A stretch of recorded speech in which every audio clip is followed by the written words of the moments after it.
Ya kalau memang bisa, memang dari judul awalnya itu penanganan COVID tidak kena pajak, ya tidak kena pajak gitu aja, Pak. Kita di sini juga nggak tahu ini COVID mau sampai kapan.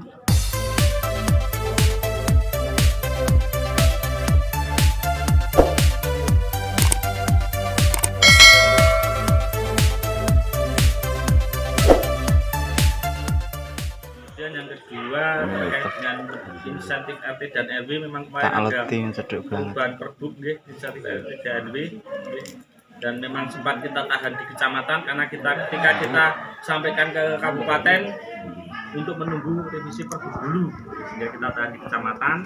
Kemudian kemarin hari Sabtu sudah ada des di tingkat kecamatan, mungkin perangkat yang hadir.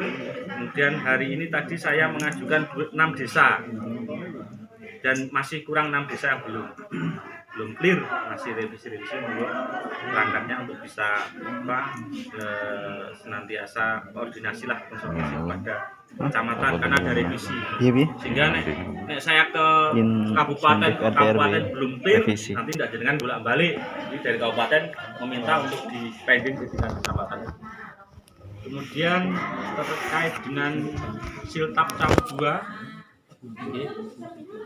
pokoknya terkait dengan instansi RT RW siltap cawu 2 yang belum pengajuan ditunggu paling akhir bulan Juli. Bulan Juni. Kemudian nanti mulai September informasi nanti siltap akan diberikan per bulan dengan catatan dari desa pengajuannya per bulan. Pengajuan per bulan ini aspirasi dari Sekolah Soro kemarin. Catatan pengajuannya per bulan, pertengahan bulan sebelum bulan pencairan harus sudah selesai. Misalnya bulan September nanti maksimal sebelum tanggal 10 September itu sudah cair. Tetapi tanggal 15-an Agustus persyaratan pengajuan sudah sampai di BP2KAD. Dan nanti harapannya dari Dinpopasdes nanti satu kecamatan bersama-sama pengajuan. Pemasangan umbul-umbul dimulai pada tanggal 1 Juli sampai dengan 31 Agustus. Kemudian pemasangan bendera merah putih di setiap rumah dimulai pada tanggal 1 Agustus sampai dengan 31 Agustus. Nek dulu tanggal 14 sampai 18. Kemudian ketika pelaksanaan hari H tanggal 17 untuk upacara besar tidak dilaksanakan, termasuk di kabupaten. Akan dilaksanakan harapannya secara mandiri di kantor masing-masing. Di kantor masing-masing, di kabupaten saja untuk pesertanya hanya 25 orang. Jadi melibatkan perangkat yang ada, kemudian yang dengan di desa ya karo BPD guru, SD yang ada di situ. Tidak boleh melibatkan siswa kemarin. Anjurannya seperti itu. Tidak boleh. Jam pelaksanaan jam 7. Setelah itu mengikuti upacara di Istana Merdeka melalui televisi ataupun YouTube. Tapi aku rasa ngecek dengan video orang ngecek. Mau aman Pak, TV bisa. Tidak ada. Kemudian pukul 10:17 sampai 10:20 masyarakat kantor untuk bisa menabuh pendorongan dukungannya ketika detik-detik proklamasi. Jadi tepatnya pukul 70:17 sampai 10:20. Kegiatan-kegiatan yang sifatnya kerumunan massa, banyak orang dihindari dulu, ditunda dulu. Baik itu tasakuran, tirakatan, nek wis kadung ya monggo protokol kesehatan diterapkan. Yang penting monggo perhatian kita bersama masalah pandemi ini, mudah-mudahan Kecamatan Lewanu, Kabupaten Projo, Indonesia pada umumnya lepas dari pandemi COVID-19 ini. Oke, saya kira itu yang bisa kami sampaikan pada konco-konco semuanya. Mungkin ada yang perlu disampaikan. Silakan Pak Luan. Assalamualaikum warahmatullahi wabarakatuh. Waalaikumsalam warahmatullahi wabarakatuh. Ahmad yang kami hormati serta teman-teman.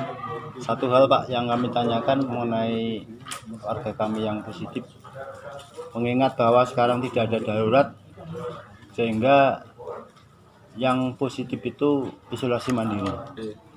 Untuk pencegahan dari Dinas Kesehatan tentunya akan memberikan satu imunisasi atau obat sehingga mereka bisa kembali pulih.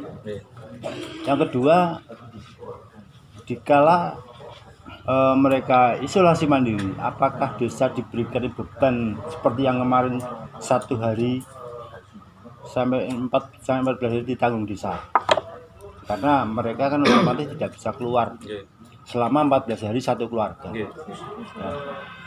Andai kata kita memberikan subsidi terhadap warga yang isolasi mandiri karena ini di luar darurat, kira-kira boleh atau tidak kita membantu seperti yang dulu kita selama 14 hari itu biaya ditanggung oleh desa. Kalau misalkan itu dilakukan di luar darurat, kalau itu dilakukan ada temuan nggak dari inspektorat? Itu dulu Pak. Oke, terima kasih Pak Tanto. Ini berdasarkan pengalaman yang sudah isolasi mandiri di tingkat desa di Kali Glagah. Sampai saat ini itu Kali Glagah itu sudah 24 kali swab. Hasilnya masih negatif, tapi 1 orang, sekarang tinggal 1 orang positif. 2 orang, yang 1 sudah negatif, nah yang 1 masih positif. Pengalaman yang sudah itu kepedulian lingkungan Pak. Satgas Jogotongo itu kan sebenarnya kepedulian lingkungan untuk memenuhi kebutuhan sehari-hari mereka, baik lingkungan maupun keluarga. Tak nyambung matur Pak, sing buka Pak Luhani. Untuk relawan desa niku kan dasarnya dari Kementerian Desa nggih.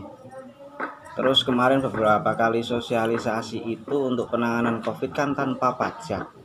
Pajak ditanggung pemerintah. Tapi ternyata setelah ditanyakan ke KPP Pratama, yang tidak dikenakan pajak itu satuan tugas yang mendapat SK dari gugus tugas. Nah, sementara ini adakah desa di Kecamatan Loanes yang punya surat atau SK dari gugus tugas itu atau nggak ada? Atau semua berdasarkan SK Kepala Desa? Kalau semua berdasarkan SK Kepala Desa dengan dasar Permen Desa itu tidak masuk tanpa kena pajak, otomatis ada pajaknya di situ. Kalau kemarin waktu ditanyakan yang dapat itu yang punya surat SK gugus tugas seperti halnya puskesmas. Kalau desa itu dengan SK Kepala Desa tetap kena pajak, intinya seperti itu. Padahal kan sosialisasinya untuk penanganan Covid tanpa pajak. Jadi wis ayo Mbak. Yogi mending nek memang dari penyisian anggaran untuk Covid itu masih ada sisa, di situ bisa untuk bayar pajak. Tapi kalau sudah habis dikeluarkan semua ya repot.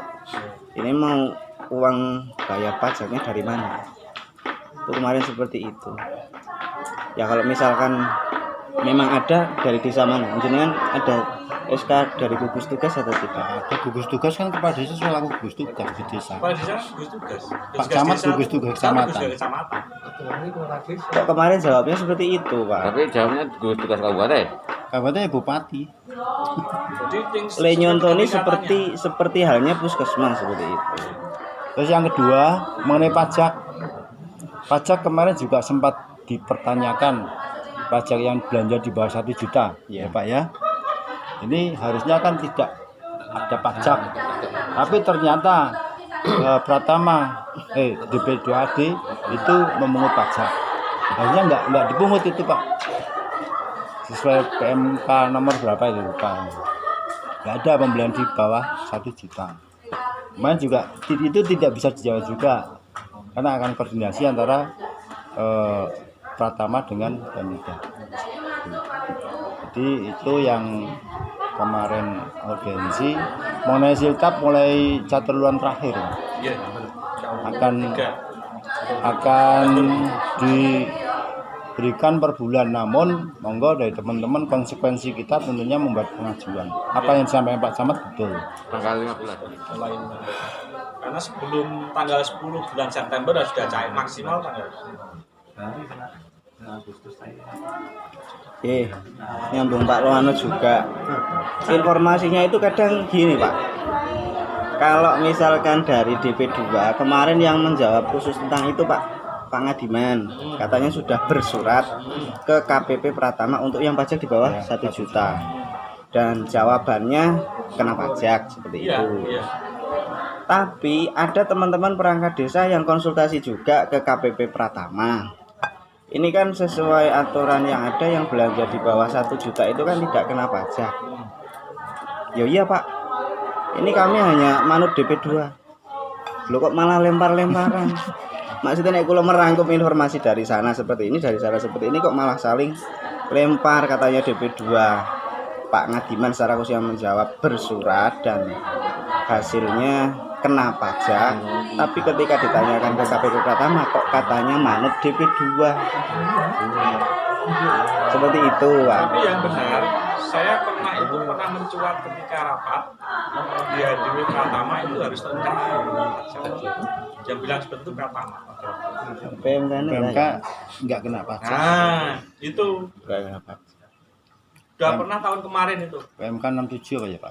Tapi nek sosialisasi sendiri dari Kemenkeu waktu di mana Semarang juga itu bahwasanya yang di bawah 1 juta tidak. Nggak Iya. pajak, nggak kena Itu pajak. pernah kita tanya, termasuk kecamatan juga kena pajak. Iya, kebijakan awal kan memang dari Kemenkeu. Kalau Pak Agus Ari itu di Gedung DPR juga menjawab versi BPKP-nya waktu rapat koordinasi kepala desa kabupaten memang tidak kena pajak seperti itu. Yo Pak Agus Ari mengherankan juga, ini kok gini ya. Dari BPKP menginformasikan tidak kena pajak, tapi untuk Purworejo sendiri kan ada DP2 dan KPP-nya kok mengenakan pajak. Makanya kemarin yang ditanyakan teman-teman perwakilan dari kepala desa itu apa sifatnya hanya lokal Purworejo yang kena pajak apa nasional? Kemarin Pak Ngadiman itu alasannya kan terdesak pertanyaan itu Pak. Kemudian alasannya dia itu yang dikenain pajak yang non NPWP, ya kan? Iya kan? Waktu itu penjelasannya seperti itu. Sebetulnya dari aturan pajak itu yang NPWP non NPWP bukan kena atau tidak, tapi besarannya Pak. Yang NPWP 2% seperti itu, yang non NPWP 4%. Jadi aneh-aneh bikin kebijakan itu Pak. Waktu itu terdesak bingung, adalah dikat karo konco, udah urusannya tujuannya bukan itu yang dibicarakan. Yuk melebar. Oke. Kembali ke penanganan Covid Pak.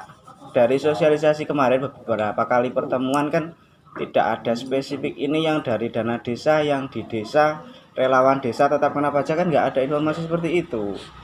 Judulnya cuman untuk penanganan Covid itu pajak ditanggung pemerintah. Kok akhir-akhir muncul seperti ini?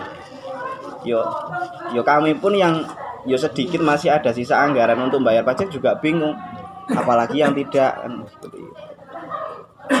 Kalau memang bisa, memang dari judul awalnya itu penanganan Covid tidak kena pajak, ya tidak kena pajak gitu aja Pak. Kita di sini juga nggak tahu ini Covid mau sampai kapan.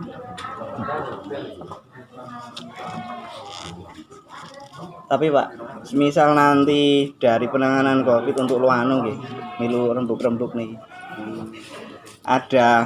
masih ada anggaran dan mau dialokasikan ke situ, wong desa dasarnya kan dari SK kepala desa, dari peraturan menteri desa nih, bukan mendapat surat dari gugus tugas yang sementara ini sudah dibubarkan di Kabupaten Purworejo.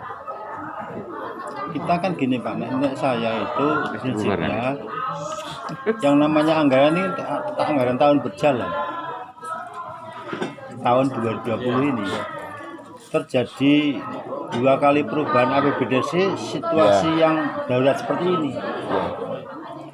Nah, aku udah pengen jaluk dan mau kiono 50 juta. Iya, loro ya. Masih Aku loro sama. aku. Dekat pitu ya. Ya itu yang dikhawatirkan lo anu menerapkan kunjuk ngobrol-ngobrol desa liyane tidak menganggarkan apakah Makanya gini jadi Pak, kecemburuan. waktu itu memang saya buat besar ya, di dalam anggaran COVID-nya besar karena penanganan tentunya lebih banyak. Iya. PAD ini gede Pak. Terus nggak ada PAD sama. Nek saya D-nya kalah dengan yang lain ya kira. Kalah dengan yang lain lah. Hah? Pindah tema Pak. Ya. Untuk insentif RT RW itu kalau ada revisi Perbup bersifat mendasar di teknis dokumen dan lain-lain apa tidak Pak? Karena rata-rata desa kan sudah mengajukan beberapa kali, lelah Pak. Revisi ini kan 8 kali. Ya, Ya perengat itu tadi, peraturan gimana? Perengat. Pengadilan. Sekarang Perbup kalah karo Perengat.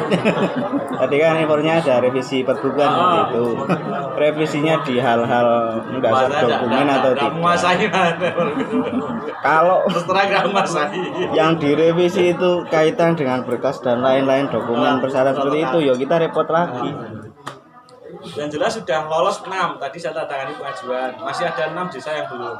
Masih revisi. Tidak tahu desa mana saya tidak tahu. Enggak tahu, Pak. Enggak hafal. Tidak hafal. Nah, di masa akan revisi ini kan sebenarnya juga sudah ada beberapa desa sing cair juga Pak sebenarnya. Kalau Wanu juga ada yang cair sama Tamu Wanu desa ada yang cair.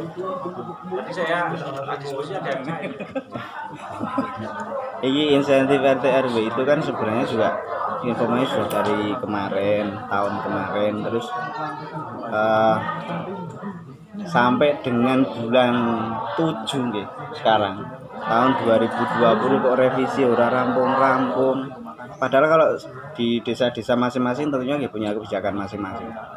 Kalau di tempat kami Kemejing itu ya sudah di DP Pak, 2 bulan sudah dibayarkan lah. Ambilnya dari mana ya uang lain-lain karena sudah sekian bulan kok belum sama sekali. ada penyerapan sama sekali, belum ada yang bisa dicairkan, apalagi kemarin menjelang lebaran. Ini udah duit gue. Sama.